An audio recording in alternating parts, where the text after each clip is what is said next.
Hello everyone. ವಾಸ್ತವ ಸಂಖ್ಯೆಗಳು ಪಾಠದ 24ನೇ ಪ್ರಶ್ನೆಯನ್ನ ನೋಡೋಣ. ಪಿ ಮತ್ತು ಕ್ಯೂಗಳು ಸಹ ಅವಿಭಾಜ್ಯ ಸಂಖ್ಯೆಗಳಾದರೆ ಪಿ ಘಾತ 2 ಮತ್ತು ಕ್ಯೂ ಘಾತ 2 ಇದರ ಮಸ ಕಂಡುಹಿಡಿಯಿರಿ ಅಂತ ಹೇಳಿದ್ದಾರೆ. ಸೊ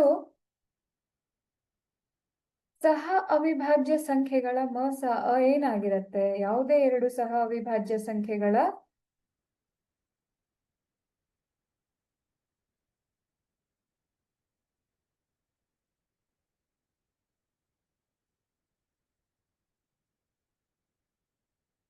ಮೋಸ ಯಾವಾಗ್ಲೂ 1 ಆಗಿರುತ್ತೆ. ಅವು ಒಂದನ್ನ ಹೊರತುಪಡಿಸಿ ಬೇರೆ ಯಾವುದೇ ಸಾಮಾನ್ಯ ಅಪವರ್ತನವನ್ನ ಹೊಂದಿರೋದಿಲ್ಲ ಅನ್ನೋದು ನಮ್ಗೀಗಾಗ್ಲೇ ಗೊತ್ತಿದೆ.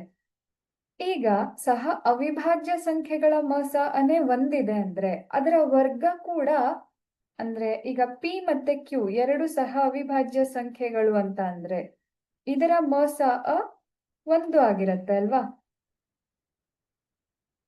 ಹಾಗಿದ್ಮೇಲೆ ಅದರ ವರ್ಗಗಳ ಮಸ ಅವು ಕೂಡ ಒಂದೇ ಆಗಿರತ್ತೆ. ಬೇರೆ ಸಂಖ್ಯೆ ಯಾವುದು ಸಿಗಲ್ಲ. ಯಾಕಂದ್ರೆ ಆ ಮೂಲ ಸಂಖ್ಯೆಗಳೇ ಏನಿದೆ ಸಹ ಅವಿಭಾಜ್ಯ ಸಂಖ್ಯೆಗಳು. ಹಾಗಾಗಿ ಅದರ ಮಸ 1 ಆಗಿರೋದಕ್ಕೆ ಅದರ ವರ್ಗದ ಮಸ ಅವು ಕೂಡ, ಆ ಸಂಖ್ಯೆಗಳ ವರ್ಗಗಳ ಮಸ ಅವು ಕೂಡ ಒಂದೇ ಆಗಿರತ್ತೆ. ಸೊ ಇದಕ್ಕೆ ಸರಿಯಾದ ಉತ್ತರ ಆಪ್ಷನ್ ಬಿ 1.